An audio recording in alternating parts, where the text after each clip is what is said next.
Rourke is running for president in 2020, and he wants to explain to you guys why he is running and what he is running on. Let's take a look.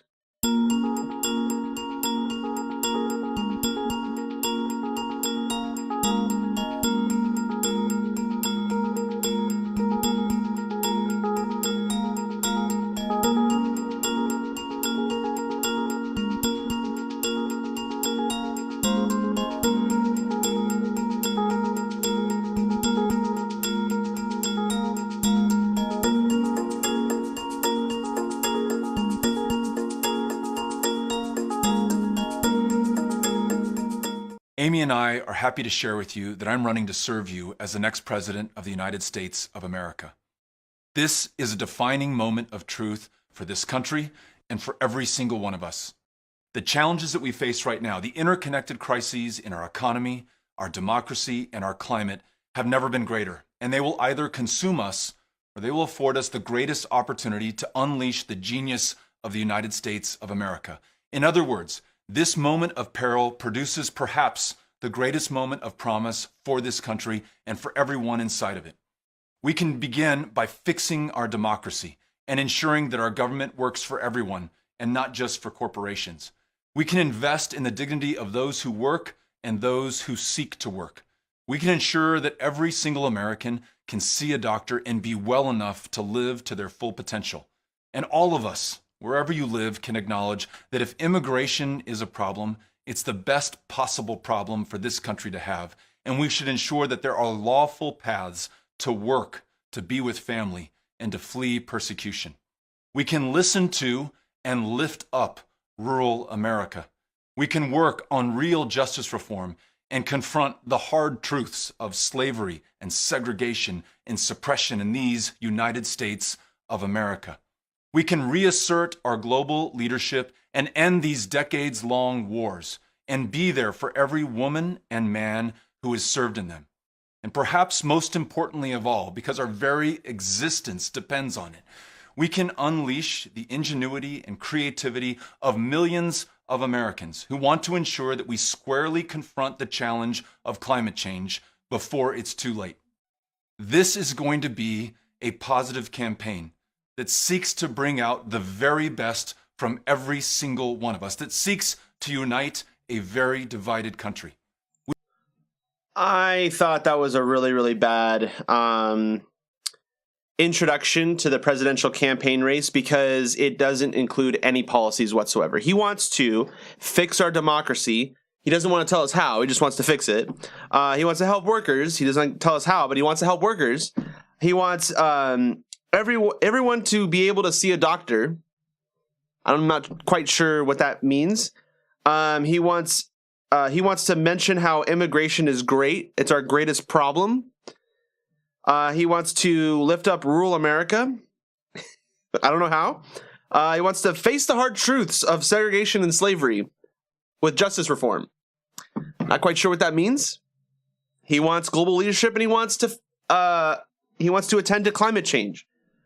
Guys, this is like the typical establishment Democrat platform to run on. Is you list off all of these issues, but you don't give solutions to those issues. This is something like a voter would say, not necessarily a leader. If you're a leader, you have to have solutions to the problems. You can't just say what we need to do. You need to explain what we actually needed to do to address these issues.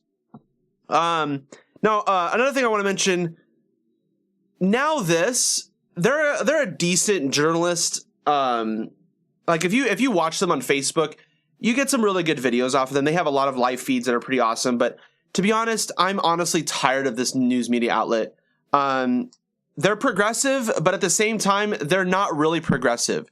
They stand up for Hillary Clinton when, all the progressives didn't. When all the progressives said, listen, you're a fraud. Now this would stand up for her. And they would attack Trump. Now this would attack Trump on things that didn't matter. And in my view, I think they're becoming a little bit more and more corporatist, and it's really concerning to me. So they're, for example, acknowledging Amy Klobuchar, Kamala Harris, now Beto O'Rourke as presidential candidates that would be good for the position of president. And in my opinion, my view, I think that's incredibly naive.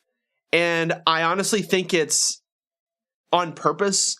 And on top of that, guys, they keep uploading videos to YouTube with their same square video format.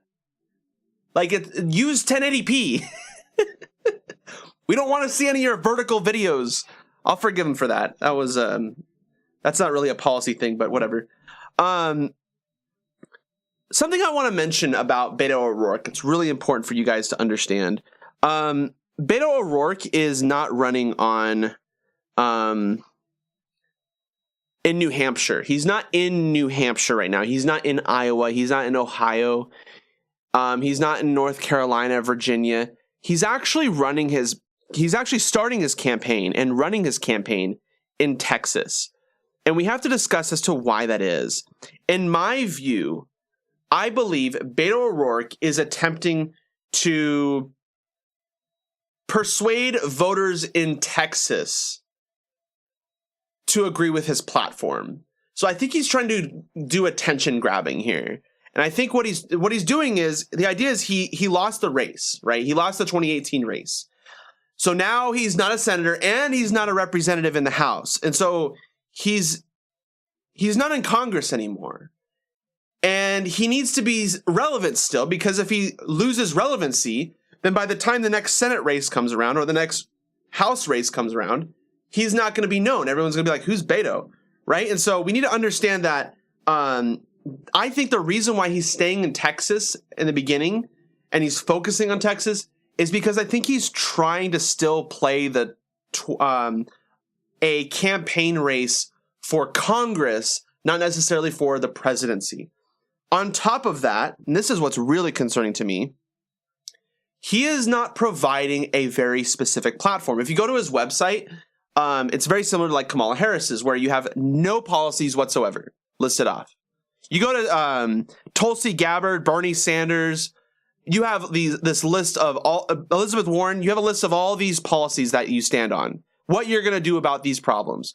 Beto O'Rourke is missing that on his website, and here's why. You have to understand this. I believe, and I could be wrong about this, but I believe that Beto O'Rourke is keeping his mouth shut with progressive policies when it comes to progressive policies, because I think he's trying to keep the doors open for corporate donors. And this is what I'm really scared about. What I'm scared about is he takes in corporate donations, like PAC money, individual contributions that exceed $5,000 from companies. That would be really dangerous. That'd be incredibly dangerous, because he looks like a progressive right now. He ran against Ted Cruz, and he was like the Bernie Sanders version of the Texas version of Bernie Sanders, if you will. And he ran in Texas and he almost won. And so people look at him as like someone who could potentially do really well in other states, including Ohio, New Hampshire, California. Well, California would absolutely win against Donald Trump, but you get the idea. He would win in the purple states, Arizona, Virginia, and so on, Pennsylvania. These states, I think, could potentially go to Beto O'Rourke, even if he took corporate PAC money. So we have to keep a very strong eye on where the money's going in this race, because my belief is that it's going to go straight to Kamala Harris, Beto O'Rourke, and Amy Klobuchar, of course, Joe Biden. But I fear that people will ignore the fact that Beto O'Rourke is taking corporate PAC money, because he didn't when he ran against Ted Cruz. But if you guys now know, Beto O'Rourke, he wasn't completely honest with us. He was into big oil at one point. He had ties with big oil when he was in the House of Representatives, and a lot of people oversaw that. He was certainly better than Ted Cruz, don't get me wrong. But in the last several months, last couple months, I should say, Beto O'Rourke has lost a great deal of popularity because progressives are starting to realize who he really is. And that video that you guys just saw, this video is very clear in that it details how Beto O'Rourke is running on platitudes and not policy.